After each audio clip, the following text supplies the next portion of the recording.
Hi, this is Shambhavi. Welcome to my weekly podcast about spirituality, love, death, devotion, and waking up while living in a messy world. The Satsang with Shambhavi podcast is recorded live each week with students of our nonprofit community, Jayakula.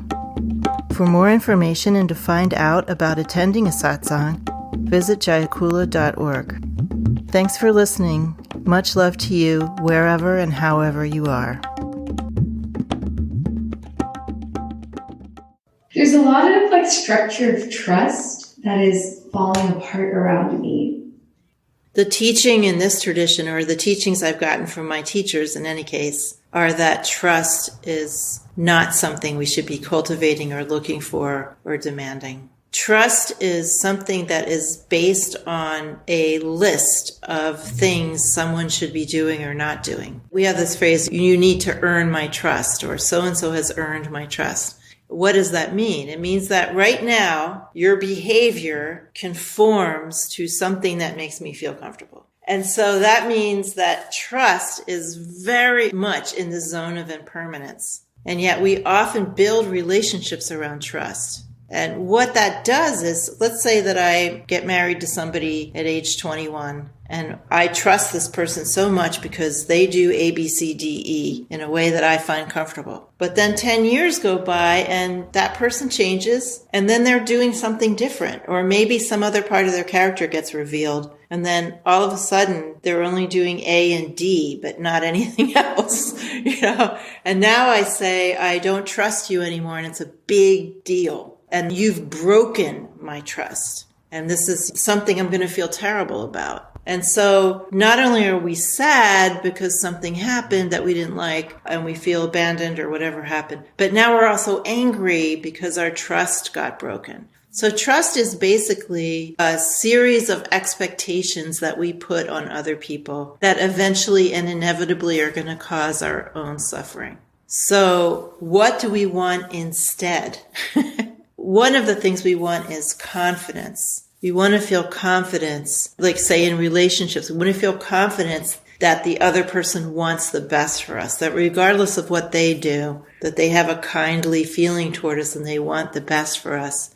We want to feel confidence that someone has some basic kind of integrity, which doesn't mean that they can't screw up, but that if they do screw up, they're going to come back to their integrity. Those are sort of general things that we can feel from other people and that we can have confidence in. Confidence is very different from trust. And then we want to be responsible for what we want rather than making someone else responsible for it. So trust makes someone else responsible for what we want rather than we taking responsibility for what we want. So, for instance, if someone is behaving in such a way, a friend or someone else we have a relationship with, that is what we want in a relationship, then we can just recognize that. But then if they change, or if it is revealed that we didn't have clarity about that person and they turn out they're really a different way, then we need to take responsibility for the fact that they no longer are offering us what we want. It's not their fault. They're just doing them. Even if it's horrible, they're just doing them. So then we have to take responsibility for the fact that we either didn't have clarity or we only had partial clarity. And now we're seeing something differently than what we saw before. They haven't actually changed, maybe. Maybe just our own clarity has changed. This often happens in relationships where one person is doing a lot of practice, a lot of sadhana, and the other person isn't. When you're doing a lot of sadhana, you change and you get more clarity. And then all of a sudden, you're experiencing the other person in a very different way. And what seemed really sincere might seem contrived. And what seemed honest might seem dishonest. And you just woke up a little, and that's why this is happening. So we need to take responsibility for our own reactions to things and what we want, and not put it so much on the other person like you broke my trust. For instance, if we have a love relationship where at the beginning of the relationship, it was stated that there would be monogamy, but later on the other person goes and has an affair with someone and doesn't tell us about it, and maybe we find out about it some other way, or they eventually tell us, but it's already way too late. Obviously, we're going to be angry. We're going to say, we said we were going to be monogamous, and you're not, and you didn't even come tell me about it. I don't like that, and I don't really want that in my life. This is taking responsibility. rather than saying, you promised, you broke my trust, blah, blah, blah. That's obvious. That's obvious that they did something that was outside the bounds of the agreement. But the thing is, you just don't like it. And so we need to just take responsibility for what we want rather than making it about the other person so much and how they broke our trust. There's an American Kundalini teacher. He's not alive anymore, but his name is Rudy. And he would say, if he didn't have the life that he wanted, he would get up and look in the mirror in the morning and say, you idiot. Now, of course, there's lots of reasons why we might not have the life we want, and many of them, or most of them, are out of our control. But definitely, we do have more choices than we normally give ourselves allowance for. Choices of what kind of relationships we want to be in, those kinds of things. And there are some things that it's just up to us to try to fashion the life that we want. It's really not up to other people to hand it to us. I was wondering about having repetitive thoughts that are of sort of either angry or hurt. And also if you have thoughts about when it's important to communicate that kind of thing. In terms of the repetitive aspect and the feelings of hurt or anger, the Ayurveda that you're doing will help with some of that over the long term. So some of that has to do with imbalance in the 5 elements, and some degree of that will be relaxed from doing what you're doing with Ayurveda. The second thing is you should be doing mantra practice. And mantra, if you do enough of it over enough period of time, it will start playing in your mind like a pop song. And this replaces a lot of the other thoughts that you have. So we might want to head in that direction. And again, I'm just speaking to the repetitiveness of your experience with your thoughts, not the content of them. In terms of when should one say anything, that is completely unique to any circumstance. And I really can't give you a paradigm for doing that. But I do agree that it does, on the one hand, seem a little silly to bother. And often in my life, I have kept quiet. Very, very often. My students are probably rolling their eyes right now because they probably don't think I do. But but what actually comes out of my mouth in terms of things that I might criticize is way, way less than what's going on in my mind. So there's so much that I don't say because it does seem silly to say anything about it or just useless, basically. I try to just do what's useful. So that's my guide. And it's not really a paradigm in the sense that it could necessarily help you out in any particular situation. But I try to only say things that are actually going to be useful for somebody. And you maybe can experiment with applying that in your own life. Or you can just do what feels right to you. I mean, you are young, you don't have that much experience with this kind of thing. And it's just fine to kind of bumble along and just trust your feelings about it and do what seems right to you. That will help build confidence too. I mean, most of the stuff I don't say is when people are being unkind to each other, or not understanding, or being too self-absorbed, and it really wouldn't do any good to say anything. Could you please share the most life-transforming lessons, those visions with Anandamayi Ma? Sure. The most powerful things, they weren't lessons really, but the most powerful knowledge I gained from those experiences was, first of all, that everything is made of wisdom, that compassion is built into the fabric of reality in full measure, that wisdom is pouring out from everywhere, that there's only beneficence. That's the most important thing. That the goal of this process is to be totally open-hearted, to be able to host everyone, which I still fail at. Just saying that, I learned that the real goal of the practice is not to become a great yogi or yogini, but to become totally open-hearted, to be completely for others. As Abhinavagupta says this too, to be completely for others. That's how he defines self-realization, in one of the ways he defines it.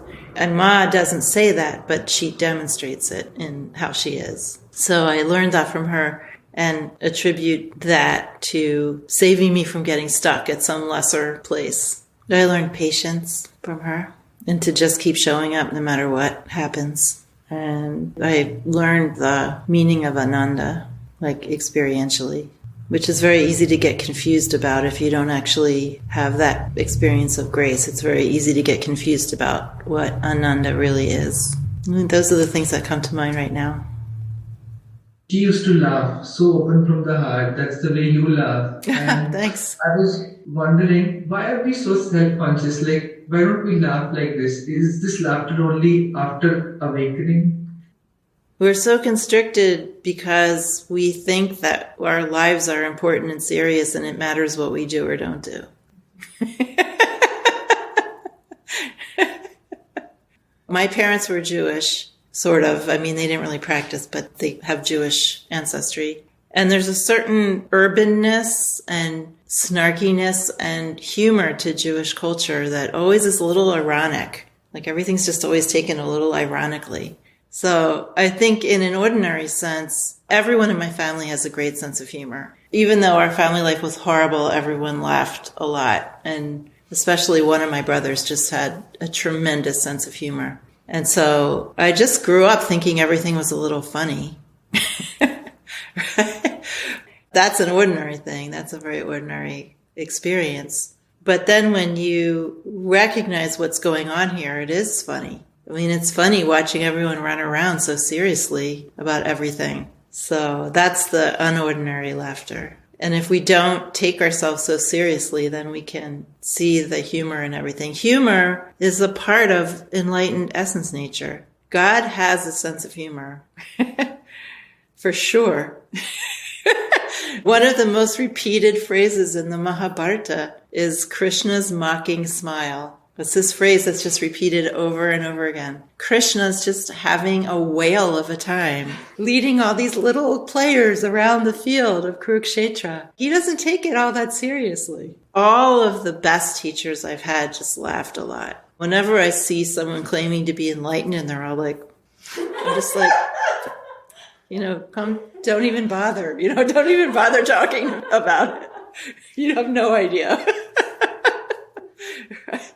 Anybody who takes their lineage, their practice, themselves too seriously, they're not there yet. As I said, what we're about here is beauty. Just because I say it's not serious and meaningful in the way we want it to be, doesn't mean that it's not valuable or worthwhile. It's magnificent. It's the most all-encompassing adventure. It's much better than meaningfulness. Meaningfulness is like importance. Is it important? That's like a potato chip. It's junk food, that sense of importance, compared to the magnificence and playfulness and creativity of everything. Abhinavagupta calls God the artist or the magician. That's what's going on here. And it's way better than meaning and importance. And so Krishna knew that. For him, the field of Kurukshetra was a playground. And then we have worship. As Utpaladeva, one of my favorite siddhas from the Trika tradition, he was constantly referencing the festival of worship, which I've been using that phrase in morning practice. It comes from him.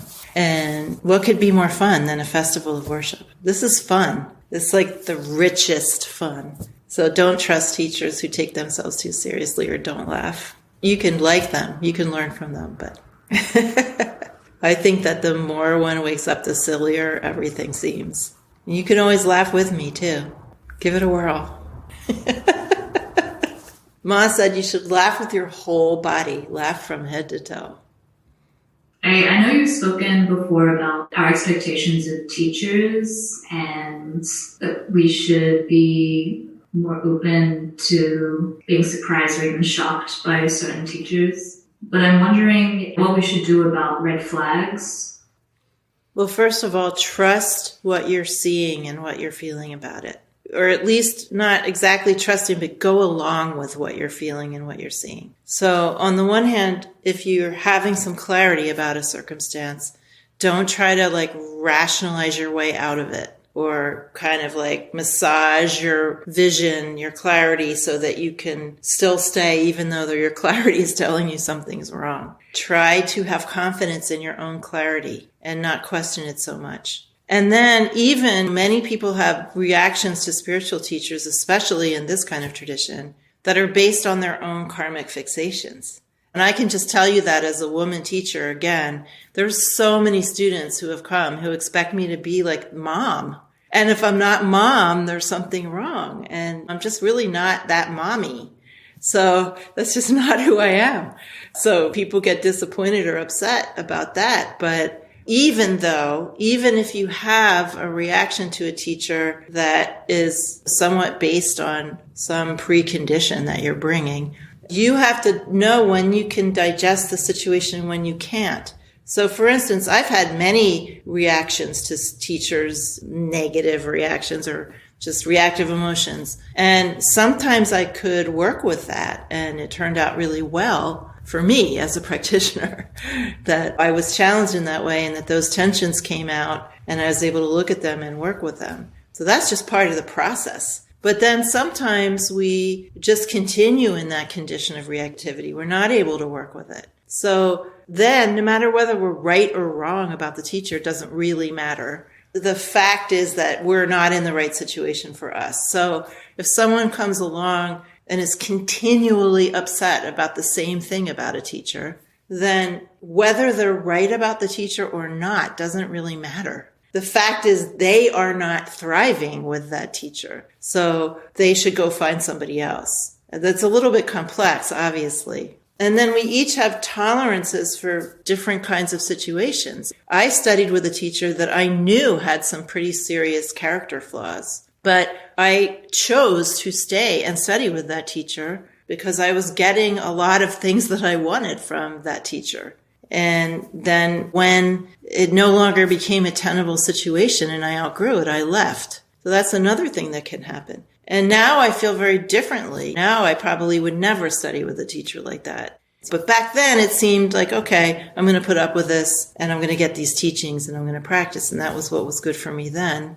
So my own personal experience, like sometimes I've been in situations that, not necessarily with teachers, but just other people, where I wasn't sure if my perception of them was correct, or where I didn't want to feel about them what I was feeling, or I felt badly about how I was feeling about them, but I couldn't shake it. And so I just had to go because, right or wrong, that was the condition I was in. So you have to decide, for instance, if you're entering into a community where there's a teacher and you've heard things like they've sexually harassed people or whatever they've done. First of all, it's usually men, not always, but usually. And women do not lie about those things 99.9% of the time. So they have nothing to gain by lying about that. They have only to lose by coming out and saying those things. So I would definitely feel confidence in those kinds of reports. But then you have to decide, well, is there something here that I really want, that I'm willing to still be here? Or am I going to continue and just find something else?